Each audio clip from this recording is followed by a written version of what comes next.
Nightingale bye Christine हैना। Chapter 21। जब lower वादी में गर्मी आई तो वो इतनी ही गर्म थी जितनी सर्दियों में सर्दी थी। वियान ने चाहा कि वो अपने बेडरूम की खिड़की खोले ताकि हवा अंदर आ सके, मगर उस गर्म जून की रात को कोई हवा नहीं चल रही थी। उसने अपने नम बालों को चेहरे से हटाया और बिस्तर के पास कुर्सी पर बैठकर ढलक गई। सोफी ने एक हिचकिचाहट की आवाज निकाली। इसमें वियान ने एक उलझी हुई और लंबी माम्मा सुनी और उसने अपनी पूंछ को पानी के प्याले में डुबो दिया जो वो वाहिद बची हुई रात के पलंग पर रखी थी। पानी इतना गर्म था जितना कि उस कमरे में हर चीज। उसने पूंछ को प्याले में मरोड़कर इजाफी पानी वापस प्याले में गिरने दिया। फिर उसने नम पूंछ को अपनी बेटी के माथे पर रखा। सूफी ने कुछ गैर वाज़ेह कहा और तड़पना शुरू कर दिया। वियान ने उसे काबू किया, कान में मोहब्बत के कलिमात फूंकते हुए, अपने होठों पर गर्मी महसूस करते हुए। सूफी, उसने कहा, नाम एक दुआ की तरह जिसका न कोई आगाज था न कोई इख्तिताम। मैं यहाँ हूँ। उसने ये बार बार कहा जब तक कि सोफी दोबारा पुरसुकून नहीं हो गई। बुखार बढ़ता जा रहा था। कई दिनों से सोफी बीमार थी, जिस्म में दर्द और बेचैनी महसूस कर रही थी। पहले वियान ने सोचा था कि ये एक बहाना है ताकि वो उन जिम्मेदारियों से बच सके जो वो दोनों मिलकर निभा रही थीं। बागबानी, कपड़े धोना, खाना महफूज करना, सिलाई। वियान हमेशा कोशिश कर रही थी कि मजीद काम करे, ज्यादा काम मुकम्मल करे। अभी भी गर्मियों के बीच में वो आने वाली सर्दियों के बारे में फिक्रमंद थी। आज सुबह ने वियान को सच दिखाया, ताहम और उसे ऐसा महसूस कराया कि वो एक बुरी माँ है कि उसने शुरू से ही ये नहीं समझा था। सोफी बहुत बीमार थी। वो सारा दिन बुखार में मुब्तला रही और उसका दर्जा हरारत बढ़ रहा था। वो कुछ भी पी नहीं पा रही थी, यहाँ तक कि वो पानी भी जिसकी उसके जिस्म को शिद्दत से जरूरत थी। कैसा रहेगा अगर हम लेमन पानी बनाएं? उसने कहा। कोई जवाब नहीं आया। वियान ने झुककर सूफी के गर्म गाल को चूम लिया। पूंछ को दोबारा पानी के प्याले में डालते हुए वो नीचे चली गई। डाइनिंग रूम की मेज पर एक बॉक्स रखा था जो भरना था, उसका आखिरी केयर पैकेज एंतवान के लिए। उसने ये कल शुरू किया था और मुकम्मल करके भेज देती अगर सोफी की हालत खराब न हुई होती। वो तकरीबन किचन में थी जब उसने अपनी बेटी की चीख सुनी। वियान ऊपर की तरफ दौड़ी। मामा, उसने करहाते हुए कहा, खांसी की आवाज में। ये एक खौफनाक, हिचकने वाली आवाज थी। वो बिस्तर पर तड़प रही थी, कंबलों को खींचकर उन्हें हटाने की कोशिश कर रही थी। वियान ने अपनी बेटी को पुरसुकून करने की कोशिश की, मगर सोफी बेकाबू बिल्ली की तरह मचल रही थी, तड़प रही थी और खांस रही थी। अगर उसके पास डॉक्टर कोलियस ब्राउन का क्लोरोडाइन होता तो कितनी अच्छी बात होती, मगर जाहिर है कि वो खत्म हो चुका था। सब ठीक हो जाएगा सोफी, ममा यहाँ है, उसने तसल्ली देते हुए कहा, मगर उसके अल्फाज का कोई असर न हुआ। बेक उसके करीब आ गया। वियान जानती थी कि उसे गुस्सा आना चाहिए था कि वो यहाँ है, उसके बेडरूम में, मगर वो थकी हुई और खौफजदा थी कि वो खुद से झूठ बोले। मुझे नहीं पता कि मैं उसे कैसे मदद करूं। शहर में कोई एस्पिरिन या एंटीबायोटिक दस्तयाब नहीं है, किसी भी कीमत पर नहीं। मोतियों के बदले नहीं? उसने हैरानी से उसे देखा। तुम्हें पता है कि मैंने अपनी मामा के मोती बेच दिए हैं? मैं तुम्हारे साथ रहता हूँ। उसने तवक्कुफ किया। मैं ये जानना अपना काम समझता हूँ कि तुम क्या कर रही हो। वियान को उसका जवाब देने के लिए कुछ नहीं सूझ रहा था। उसने नीचे सोफी को देखा। वो सारी रात खांस रही थी। मैं उसे सुन रहा था। सोफी बिल्कुल साकित हो गई थी, खौफनाक। वो ठीक हो जाएगी। उसने अपनी जेब से एंटीबायोटिक की एक छोटी सी बोतल निकाली। ये लो। उसने उसकी तरफ देखा। क्या वो ये ज्यादा समझ रही थी कि वो उसकी बेटी की जान बचा रहा है, या वो चाहता था कि वो ऐसा सोचे? वो उसे समझा सकती थी कि उसका मतलब क्या था कि वो उससे खाना ले ले। आखिरकार उसे खाना खाना जरूरी था और उसका काम था कि वो उसके लिए खाना पकाए। ये एक एहसान था, सादा और साफ, और इसके लिए कीमत चुकानी होगी। ले लो, उसने नरमी से कहा। उसने बोतल उससे ले ली। एक लम्हे के लिए वो दोनों उसे पकड़े हुए थे। उसने अपने हाथों में उसकी उंगलियों का एहसास किया। उनकी नजरें मिलीं और कुछ था जो उनके बीच से गुजरा। एक सवाल पूछा गया और जवाब दिया गया। शुक्रिया, आपका खैर मकदम है। सर, नाइटिंगेल आ गई है। बरतानवी काउंसिल ने सर हिलाया। उसे अंदर भेज दो। इजाबेला इस तारीक महोगनी की लकड़ी से सजे डेस्क में दाखिल हुई जो पेचीदा राहदारी के आखिर में था। उसके डेस्क तक पहुंचने से पहले ही उसके पीछे बैठा आदमी खड़ा हो गया। फिर से आपको देखकर खुशी हुई। वो गैर आरामदेह चमड़े की कुर्सी पर बैठी और उसने ब्रांडी का ग्लास लिया जो उसने पेश किया। पायरीनीज को पार करना इस बार मुश्किल था, हत्ता कि जुलाई के बेहतरीन मौसम में भी। एक अमेरिकी एयरमैन को एक लड़की के अहकामात पर अमल करने में मुश्किल पेश आई और वो अपनी तरफ से चला गया। उन्हें खबर मिली कि वो स्पेन के हाथों गिरफ्तार हो गया था। यैंक्स, उसने कहा सर हिलाते हुए, और इससे ज्यादा कहने की जरूरत नहीं थी। वो और उसके राबते इयान, कोड नाम ट्यूसडे, ने नाइटिंगेल के फरार के रास्ते के आगाज से ही एक साथ काम किया था।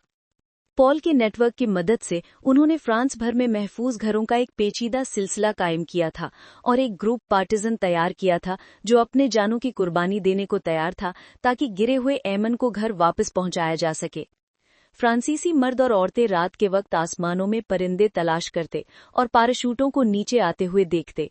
वो गलियों में घूमते, साए में झांकते, खेतों में देखते और छुपे हुए इत्तेहादी फौजियों को तलाश करते।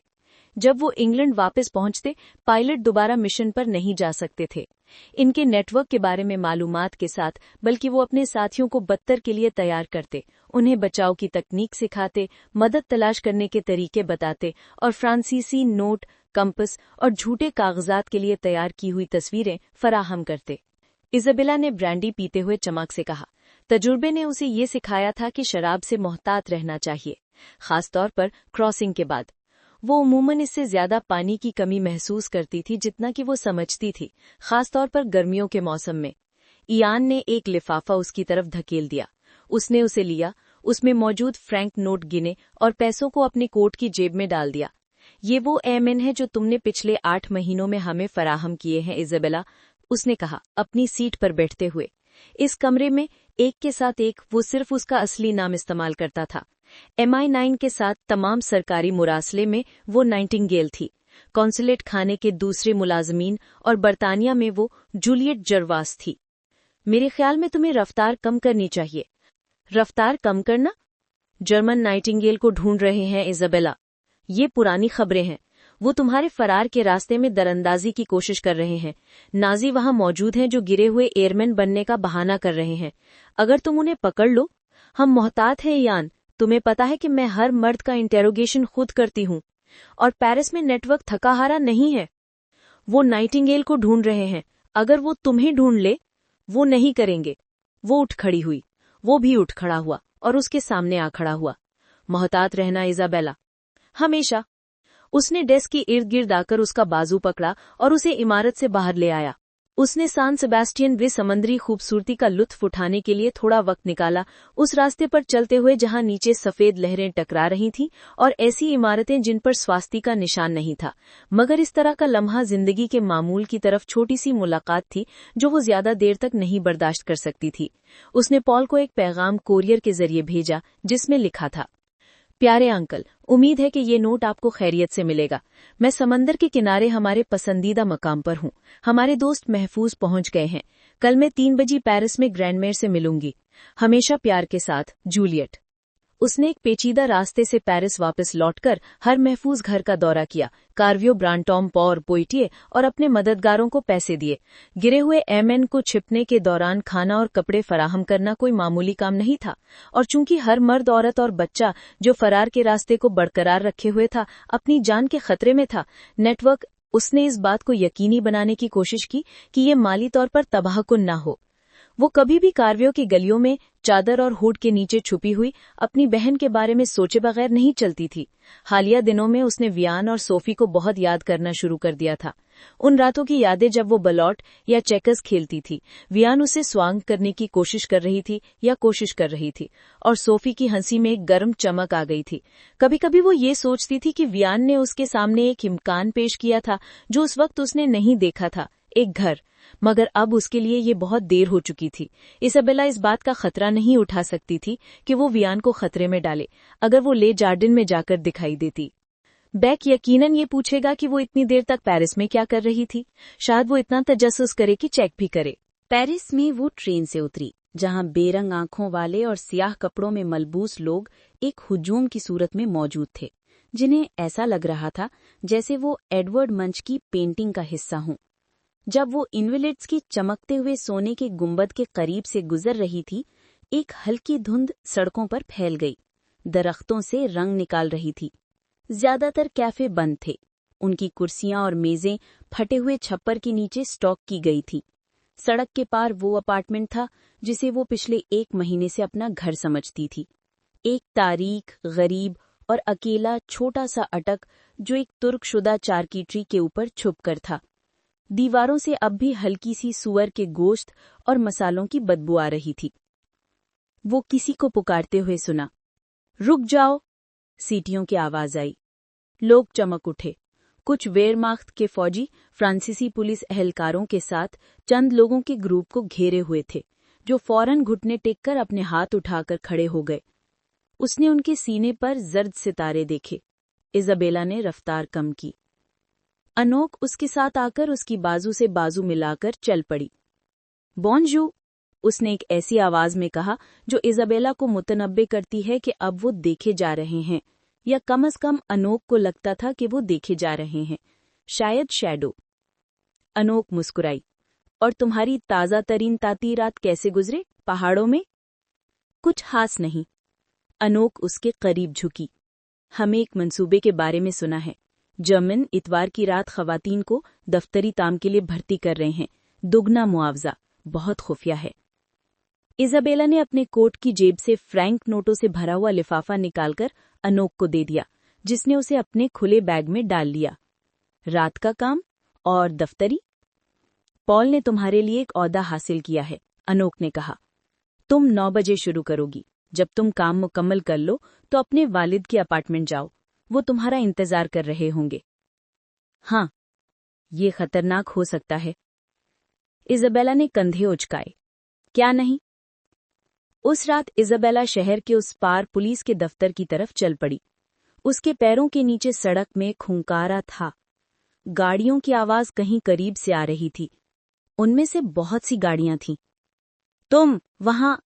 इज़ाबेला रुकी, मुस्कुराई। एक जर्मन उसके पास आया, उसकी राइफल तैयार थी। उसकी नजर उसके सीने पर पड़ी जहां वो जर्द सितारा तलाश कर रहा था। मुझे आज रात काम करना है, उसने पुलिस के दफ्तर की इमारत की तरफ इशारा करते हुए कहा। हालांकि खिड़कियां सियाह कर दी गई थीं, लेकिन ये जगह मसरूफ थी। जर्मन वेयरमाख्त के ऑफिसर और फ्रांसीसी पुलिस के एहलकार अंदर बाहर आ रहे थे, जो इस वक्त के इस अजीबोगरीब वक्त में मामूल नहीं था। सहन में बसों की एक लंबी कतार खड़ी थी। ड्राइवर आपस में खड़े होकर सिगरेट पी रहे थे और बात कर रहे थे। पुलिस एहलकार ने अपनी गर्दन झुकाई। जाओ। इज़ाबेला ने अपने स्याह भूरे कोट के कॉलर को पकड़ा। हालांकि बाहर गर्म था, लेकिन वो आज रात अपने आप को नुमाया नहीं करना चाहती थी। सीधा नजर आने का एक बेहतरीन तरीका ये था कि छोटे परिंदे की तरह लिबास पहना जाए, भूरा भूरा और मजीद भूरा। उसने अपने सुनहरे बालों को एक स्याह स्कार्फ से ढांक लिया था, जो एक बड़ी जट में बंधा हुआ था, और उसने किसी भी किस्म का मेकअप नहीं किया था, यहां तक कि लिपस्टिक भी नहीं। वो सर झुकाए हुए फ्रांसीसी पुलिस के यूनिफॉर्म में मलबूस मर्दों के हजूम के बीच में से गुजर रही थी। इमारत में अंदर पहुंचकर वो रुकी। ये एक बहुत बड़ी जगह थी जिसके दोनों तरफ सीढ़ियां और दरवाजे थे, जिनके साथ हर चंद कदम पर दफ्तरी दरवाजे थे। लेकिन आज रात ये एक पसीने के काम के मरकज की तरह लग रहा था, जहां 100 से ज्यादा खवातीन डेस्क पर बैठी हुई थीं और एक दूसरे के साथ बहुत करीब थीं। टेलीफोन मुसलसल बज रहे थे और फ्रांसीसी पुलिस के अफसर तेजी से आ जा रहे थे। तुम यहाँ सामान तरतीब करने में मदद करने आई हो? एक बोर फ्रांसीसी पुलिस एहलकार ने दरवाजे के करीब डेस्क पर पूछा। हाँ, मैं तुम्हारे लिए काम की जगह ढूंढता हूँ, मेरे साथ आओ। वो उसे कमरे के चारों तरफ ले गया। डेस्क इतनी करीब करीब रखी हुई थी कि इज़ाबेला को दाएं या बाएं मुड़कर चलना पड़ रहा था। उसने उसकी तरफ इशारा की गई खाली डेस्क की तरफ तंग रास्ते से गुजरने की कोशिश की। जब वो बैठी और करीब हो गई तो वो दोनों तरफ बैठी खवातीन के साथ कंधे से कंधा मिलाकर बैठी हुई थी। उसकी डेस्क की सतह कार्ड के बक्सों से ढकी हुई थी। उसने पहला कार्ड का बक्सा खोला और उसके अंदर रखी हुई कार्ड की ढेर को देखा। उसने पहला कार्ड निकाला और उसे घूरकर देखने लगी। Stern holes Isaac, 12 Avenue rest, चौथा अरवुन दिस्मत, साबुटियर, चमड़े के जूते बनाने वाला। इसके बाद उसकी बीवी और बच्चों का जिक्र था। तुम्हें गैर मुल्की पैदाइश वाले यहूदियों को अलग करना है, फ्रांसीसी पुलिस एहलकार ने कहा, जिसका इज़ाबेला ने पहले नोट नहीं किया था कि वो इसके पीछे आकर खड़ा हो गया है। क्या? उसने कहा एक और कार्ड निकालते हुए। ये कार्ड बियर सिमोन का था। वो वाली कार्ड में, खाली वाले में। उन यहूदियों को अलग करो जो फ्रांस में पैदा हुए हैं और जो कहीं और पैदा हुए हैं। हमें सिर्फ गैर मुल्की पैदाइश वाले यहूदियों की जरूरत है, मर्द, औरतें और बच्चे। क्यों? वो यहूदी हैं, किसको परवाह है? अब काम पर लग जाओ। इसाबेला ने अपनी सीट पर वापस घूमकर देखा। उसके सामने सैकड़ों कार्ड्स थे और इस कमरे में कम से कम 100 खवातीन थीं। इस ऑपरेशन का हुजुम समझना नामुमकिन था। इसका क्या मतलब हो सकता है? तुम यहां कब से हो? उसने अपनी तरफ बैठी हुई औरत से पूछा। कई दिनों से, औरत ने एक और खाना खोलते हुए कहा। मेरे बच्चों ने गुज़िश्ता रात पहली बार कई महीनों में पेट भर के खाना खाया। हम क्या कर रहे हैं? औरत ने कंधे उचकाए।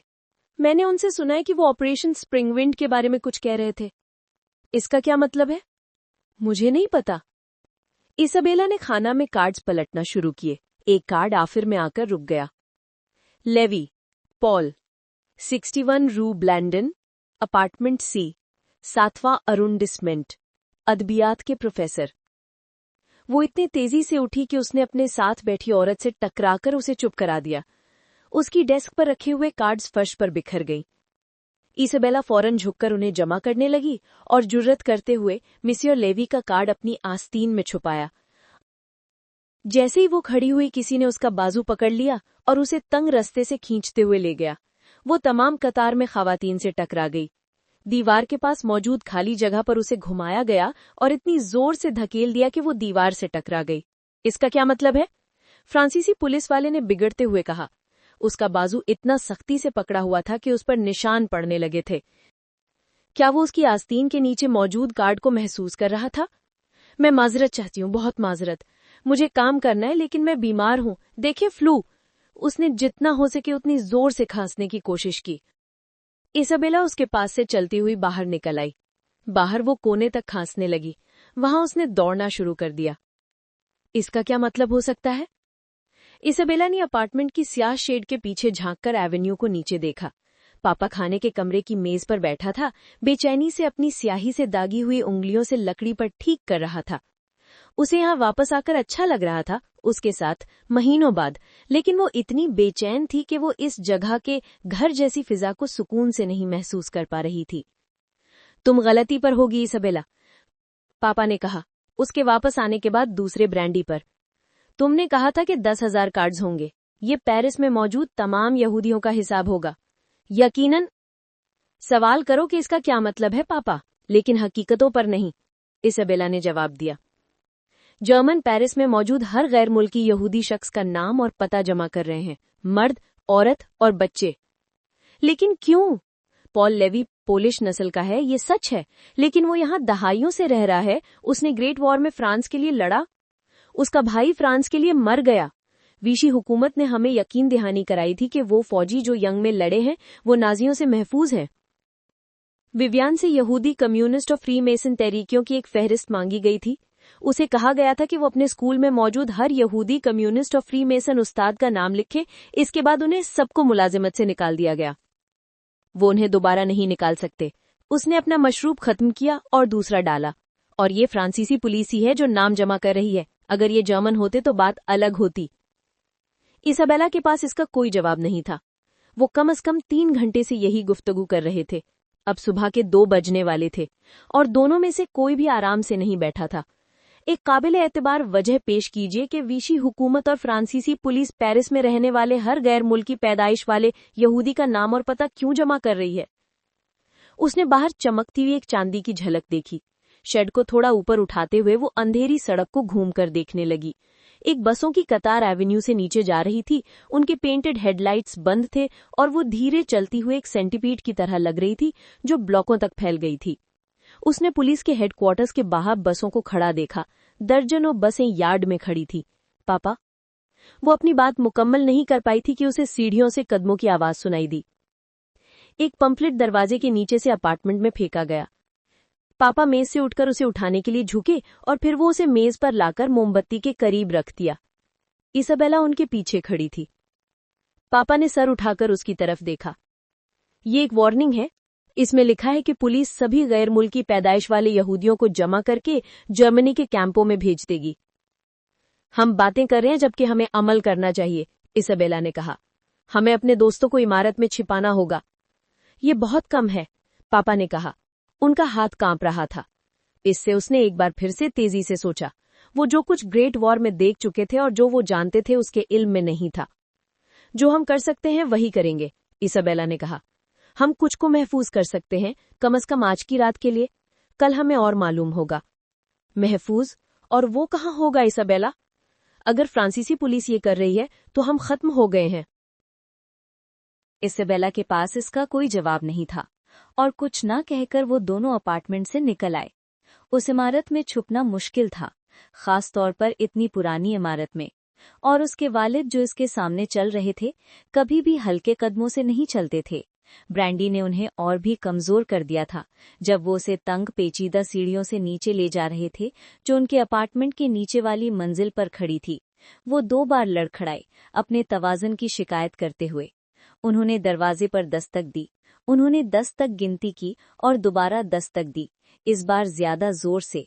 बहुत आहिस्ता से दरवाजा खुला, पहले दरार से, फिर मुकम्मल तौर से। ओह जूलियन, ये तुम हो, रूथ फ्रेडमैन ने कहा। वो मर्दों का कोट पहनकर फ्लोर लेंथ नाइट गाउन में मलबूस थी और उसके पांव नीचे से बाहर निकले हुए थे। उसके बाल रोलर्स में थे और एक स्कार्फ से ढके हुए थे। तुमने पैम्फलेट देखा? मैंने एक हासिल किया है। क्या ये सच है? वो सरगोशी से बोली।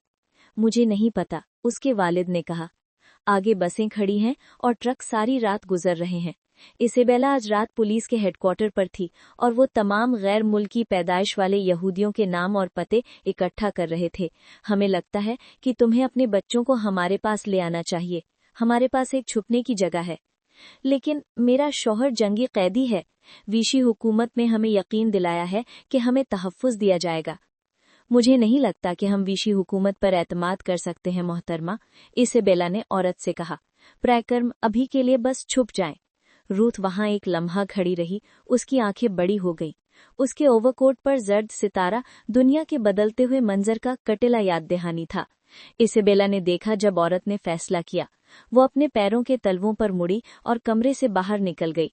1 मिनट के अंदर वो अपने दोनों बेटियों को दरवाजे की तरफ ले आई। हम क्या लेकर आए? कुछ भी नहीं, इसाबेला ने कहा। वो फ्रीडमन्स को सीढ़ियों तक ले आई। जब वो अपार्टमेंट की हिफाजत में पहुंचे, उसके वालिद ने उन्हें पिछले कमरे में वाक़े खुफिया कमरे में ले जाकर दरवाजा बंद कर दिया। मैं विस्नियाक्स को लेकर आती हूँ, अभी के लिए अलमारी को जगह पर मत रखना। वो 3री मंजिल पर है इसाबेला, तुम कभी नहीं। दरवाजा मेरे पीछे बंद कर देना। जब तक मेरी आवाज ना सुनो दरवाजा न खोलना। इसाबेला नहीं। वो पहले ही जा चुकी थी, सीढ़ियों से दौड़ते हुए, अपनी जल्दबाजी में हैंडरिल को बमुश्किल पकड़ती हुई। जब वो तकरीबन 3री मंजिल के लैंडिंग तक पहुंची, उसे नीचे आवाजें सुनाई दी। वो सीढ़ियां चढ़ रहे थे। वो देर कर चुकी थी। वो वहां छुप गई, लिफ्ट के पीछे छुपते हुए। 2 फ्रांसीसी पुलिस वाले लैंडिंग पर कदम रखते थे। उनमें से कम उम्र वाले ने विस्नियाक्स के दरवाजे पर 2 बार दस्तक दी। कुछ सेकंड्स इंतजार किया और फिर दरवाजा खोल दिया। अंदर एक औरत आहो बकार कर रही थी। इसाबेला आहिस्ता से करीब पहुंची, सुनते हुए। क्या आप मदाम विस्नियाक हैं? आपके शौहर एमील हैं और आपके बच्चे एंथी और हेलीन? इसाबेला ने कोने से झांक कर देखा। मदाम विस्नियाक एक खूबसूरत औरत थी जिसकी रंगत ताज़ा क्रीम की तरह थी और उसके बाल कभी इतने बेतरतीब नहीं लगे जितना अब थे। वो एक नफीस रेशम के नेगलिजे में मलबूस थी जो शायद खरीदने में एक दौलत खर्च होगी। उसके छोटे बेटे और बेटी जिन्हें उसने करीब किया था